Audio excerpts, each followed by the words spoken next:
समस्त दर्शक बंधुদের জানাই नमस्कार।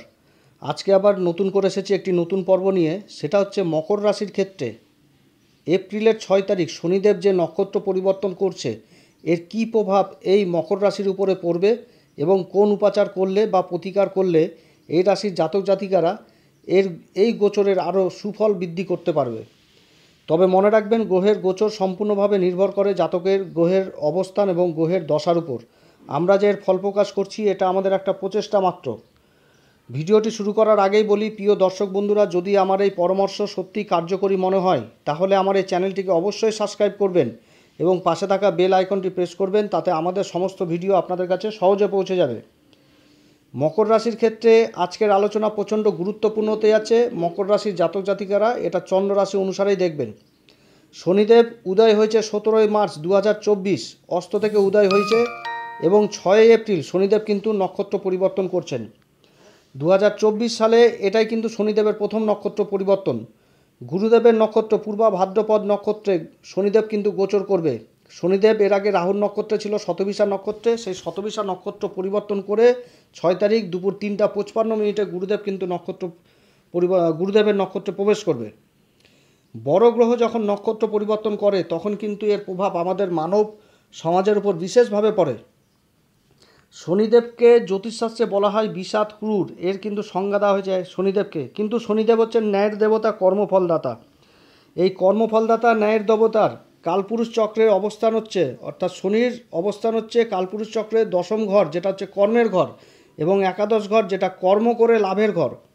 মানব দেহের উপর শনির প্রচণ্ড গভীর প্রভাব থাকে, কারণ শনিদেবই একমাত্র সন্তুলন বজিয়ে রাখে, এই কর্মের দেবতা, ন্যায়ের দেবতা। সপ্তম ঘর অর্থাৎ তুলা রাশিতে শনিদেব কিন্তু উচ্চ হয় এবং মেষ রাশিতে শনিদেব কিন্তু নীচ হয়ে যায়।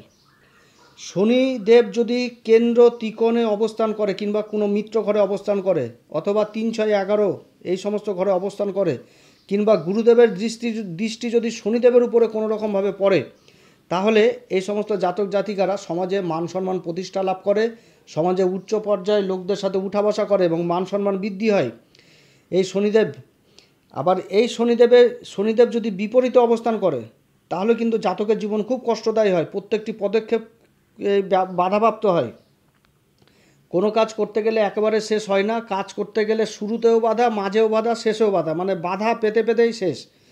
আর মান সম্মানের হানাহানি করায় কোর্ট মুকদ্দমা কেস সব কিছুই কিন্তু জাতকের উপর চলে। এক কথায় বলতে গেলে জীবন খুব কষ্টদায়ী হয়ে যায়। পূর্বা ভাদ্রপদ নক্ষত্র হচ্ছে কুম্ভ রাশিতে 20 ডিগ্রি থেকে মীন রাশিতে 3 ডিগ্রি 20 মিনিট পর্যন্ত। 6 এপ্রিল শনিদেব কিন্তু এই 20 ডিগ্রিতে প্রবেশ করবে, যার ফলে পূর্বা ভাদ্রপদ নক্ষত্র অবস্থান করবে এবং এখানে 2025 সালে 28 এপ্রিল পর্যন্ত থাকবে। তবে এর মাঝখানে কিন্তু দু মাসের জন্য আবার বকরি হবে, তখন কিন্তু আবার আলোচনা করব। পূর্বা ভাদ্রপদ নক্ষত্রটি কিন্তু 3টি শব্দ দিয়ে তৈরি, পূর্বা, ভাদ্র আর পদ। পূর্বা কথার অর্থ হচ্ছে প্রথমে আসা, ভদ্র কথার অর্থ হচ্ছে সজ্জনকারী, শুভ কল্যাণকারী অথবা ভাগ্যের বৃদ্ধিকারী বোঝায়, এবং পদ কথার অর্থ হচ্ছে স্টেপ কিংবা চরণ, অর্থাৎ পূর্বা ভাদ্রপদ নক্ষত্রের অর্থ হচ্ছে ভাগ্য বৃদ্ধির চরণ। অজ হচ্ছেন এই নক্ষত্রের অধিপতি দেবতা এবং এই নক্ষত্রের অধিপতি হচ্ছেন গুরু বৃহস্পতি। অতএব পূর্বা ভাদ্রপদ নক্ষত্রের অর্থ হচ্ছে ভাগ্য বৃদ্ধির চরণ। তো এই কথাটার মধ্যেই কিন্তু এর সমস্ত রহস্য কিন্তু লুকিয়ে রয়েছে। তো শনিদেবের যে পরিবর্তন, এই ভাগ্য বৃদ্ধির চরণ এই নক্ষত্রে পরিবর্তন হচ্ছে, সেটা কিন্তু মকর রাশির জন্য যথেষ্ট ভালো হতে যাচ্ছে। যাই হোক, এটা বিস্তারিতভাবে আলোচনা শুরু করছি এবার। তো শনিদেব এই নক্ষত্র গোচর করতে যাচ্ছে। আগে ছিল শতবিশা নক্ষত্র, শতবিশা নক্ষত্রটা হচ্ছে রাহুর নক্ষত্র। তো শনিদেব যখন এই রাহুর নক্ষত্রে ছিল তার কিন্তু পাপ প্রভাবগুলো যথারীতি বেড়ে গেছিলো। এবার নক্ষত্র পরিবর্তন হচ্ছে 6 এপ্রিল 2024। মকর রাশির অধিপতি হচ্ছেন কর্মের দেবতা, ন্যায়ের দেবতা এই শনিদেব, এবং বর্তমানে মকর রাশির 7.5 শেষ পর্ব চলছে এবং এই শেষ পর্বে এসে এই গুরুদেবের নক্ষত্রে শনিদেবের যে গোচর, এটা বলতে গেলে মকর রাশির জন্য খুব ভালো সময় নিয়ে আসছে। মকর রাশির জন্য শনিদেব কিন্তু ভালো সময় নিয়ে আসতে যাচ্ছে।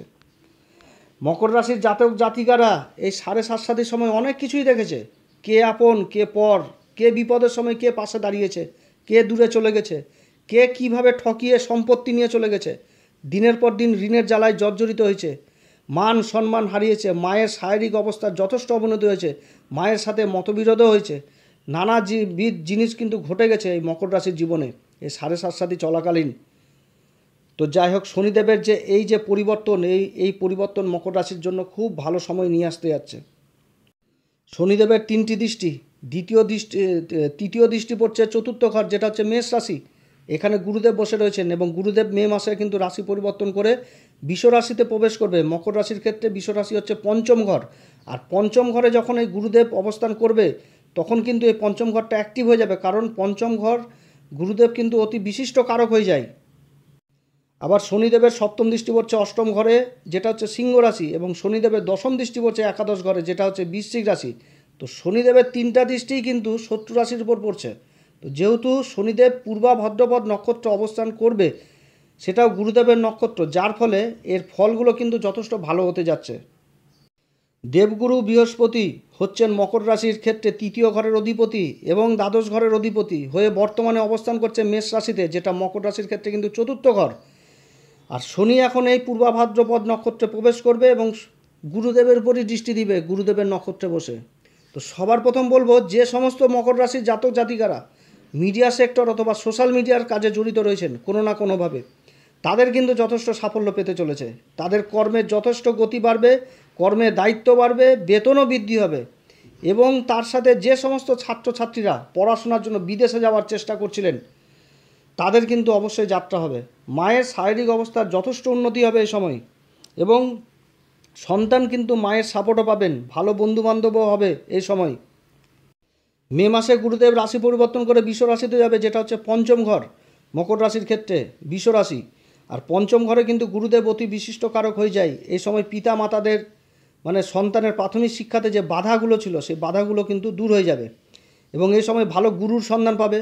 যারা গান বাজনা নৃত্যকলা তারপরে ছবি আঁকার সাথে জড়িত রয়েছেন, তারা এই সময় কিন্তু ভালো গুরুদেবের সন্ধান পাবেন। প্রেম ভালোবাসার ক্ষেত্রে যে বাধাগুলো ছিল, সেই বাধাগুলো দূর হয়ে যাবে এবং একে অপরের প্রতি যথেষ্ট বিশ্বাস জন্মাবে এই সময়। এবং তার সাথে বলবো, মকর রাশির যে সমস্ত মায়েরা সন্তান সুখ থেকে বঞ্চিত ছিল, তারা কিন্তু এবার সন্তান সুখ পাবে। গুরুদেবের এবং শনির একত্রিত দৃষ্টি পড়ছে একাদশ ঘর অর্থাৎ লাভের ঘরে। তো এই সময় কর্মক্ষেত্রে যথেষ্ট সাফল্য পাবে। যারা চামড়ার ব্যবসার সাথে যুক্ত রয়েছেন, কয়লার ব্যবসার সাথে যুক্ত রয়েছেন, রাস্তাঘাটের সাথে যুক্ত রয়েছেন, ভূমি সংক্রান্ত ব্যবসার কাজে যুক্ত রয়েছেন, তাদের কিন্তু এ সময় যথেষ্ট লাভ মুনাফা হবে। এবং যারা ইম্পোর্ট এক্সপোর্টের ব্যবসা করছেন, তাতেও কিন্তু যথেষ্ট লাভ হবে। এবং যারা শেয়ার মার্কেটের সাথে জড়িত রয়েছেন, তাদেরও কিন্তু এই ব্যবসায় যথেষ্ট গ্রোথ হবে। এছাড়া এই সময় কিন্তু ব্যবসাতে একটা বড় ইনভেস্টও হবে এবং ব্যবসার কাজে বিদেশ যাত্রাও কিন্তু হবে মকর রাশির। মকর রাশির যে সমস্ত জাতক জাতিকারা বিবাহিত, তাদের যে শ্বশুরবাড়ির সাথে যে সম্পর্কটা নষ্ট হয়ে গেছিলো, সম্পর্ক খারাপ হয়ে গেছিলো, সেই সম্পর্কের কিন্তু যথেষ্ট উন্নতি হবে এবং শ্বশুরবাড়ি থেকেও যথেষ্ট সাপোর্ট পাবে এই সময়। মে মাসে গুরুদেব রাশি পরিবর্তন করে পঞ্চম ঘরে বসবে এবং দৃষ্টি দিবে এই ভাগ্যের ঘরে, তার পঞ্চম দৃষ্টি। আর ভাগ্যের ঘর থেকে পঞ্চম ঘরের দূরত্ব হচ্ছে নবম ঘর। তো ভাগ্যের ঘর থেকে ভাগ্যের ঘর কিন্তু এই পঞ্চম ঘরই। আর নবম ঘরে কিন্তু বসে রয়েছে কেতু বসে রয়েছে। কেতু বসে রয়েছে কোন নক্ষত্রে? হস্তা নক্ষত্রে, যেটা হচ্ছে চন্দ্রের নক্ষত্র। এবার গুরুদেবের দৃষ্টি পড়বে এই নবম ঘরে এই কেতুর উপরে। তো এই সময় কি হবে, যে ভাগ্য যথেষ্ট সাথ দিবে কর্মক্ষেত্রে, পিতার সাথে সম্পর্ক যথেষ্ট উন্নতি হবে এবং পৈতৃক সম্পত্তিও জাতক লাভ করবে। যারা কোর্ট কেস মোকদ্দমায় জড়িয়েছিলেন, তাদের কিন্তু সমস্যার সমাধান হবে এই সময়। আবার পঞ্চম ঘরে দেবগুরু বসে তার নবম দৃষ্টি দিবে রাশির উপরে। আর রাশি হচ্ছে কি মকর রাশি, যেখানে নিজ দৃষ্টি। কিন্তু গুরুর নিজ দৃষ্টিতে, নিজ বলে তো লাভ কিছু নাই, কারণ গুরুর দৃষ্টিতে অমৃত থাকে। অতএব এই সময় মকর রাশির জাতক জাতিকারা যাদের বাড়িঘর তৈরির বহুদিনের স্বপ্ন ছিল, তো সেই গুরুর কৃপাতে তাদের বাড়িঘর তৈরির কিন্তু স্বপ্ন পূরণ হতে যাচ্ছে এই গুরুর নক্ষত্রে শনিদেবের গোচরের ফলে। মোট কথা, গুরুদেবের এই নক্ষত্রে শনিদেবের এই পরিবর্তন সব দিক থেকে মকর রাশির জন্য ভালো হতে যাচ্ছে। মকর রাশির জাতক জাতিকাদের বলবো, এই শনিদেবের এই পূর্বা ভাদ্রপদ নক্ষত্রের গোচর এর সুফল বৃদ্ধি করতে হলে সব থেকে সহজ উপায় হচ্ছে হনুমানজির পূজা করেন। হনুমানজির নিত্য প্রত্যেক দিন হনুমানজির পূজা করেন, হনুমান চল্লিশা পাঠ করেন। হনুমান চল্লিশা পাঠ করার আগে শ্রীরাম সীতার প্রণাম মন্ত্র অবশ্যই করবেন। তারপরে হনুমান চল্লিশা যতবার মনে চায় ততবার করেন। দেখেন আপনাদের খুব ভালো সময় চলে এসেছে এবং হনুমানজির পূজা করলে দেখবেন যত রকম বাধা বিপত্তি আছে সব কিছু দূর হয়ে যাবে। মঙ্গলবার করে হনুমানজিকে ভোগ দিবেন, 5 রকম ফল দিবেন, তার সাথে যদি পারেন খেজুর অবশ্যই দিবেন। মোট কথা হনুমানজির স্মরণে থাকেন, দেখবেন খুব ভালো। মানে মকর রাশির মেন জিনিসই হনুমানজির স্মরণে থাকেন, সবসময় সাথে থাকেন, দেখেন কোনো রকম অসুবিধা হবে না, সব কিছু দেখবেন পার হয়ে যাবে। অতএব প্রিয় দর্শক বন্ধুরা, আজকে এতটুকুই। এরপরে আবার এক নতুন পর্ব নিয়ে আসব। আপনারা সবাই ভালো থাকেন। আমি ঈশ্বরের কাছে প্রার্থনা করি যেন এই শনিদেবের এই পূর্বা ভাদ্রপদ নক্ষত্রের গোচরের ফলে আপনাদের জীবন যেন ধনধান্যে পরিপূর্ণ করে। আপনারা সবাই যেন ভালো থাকেন, সুখে থাকেন। যদি আমার এই পরামর্শ সত্যি কার্যকরী মনে হয় তাহলে আমার এই চ্যানেলটিকে অবশ্যই সাবস্ক্রাইব করবেন, পাশে থাকা বেল আইকনটি প্রেস করবেন, তাতে আমাদের সমস্ত ভিডিও আপনাদের কাছে পৌঁছে যাবে। নমস্কার, ধন্যবাদ, ভালো থাকবেন।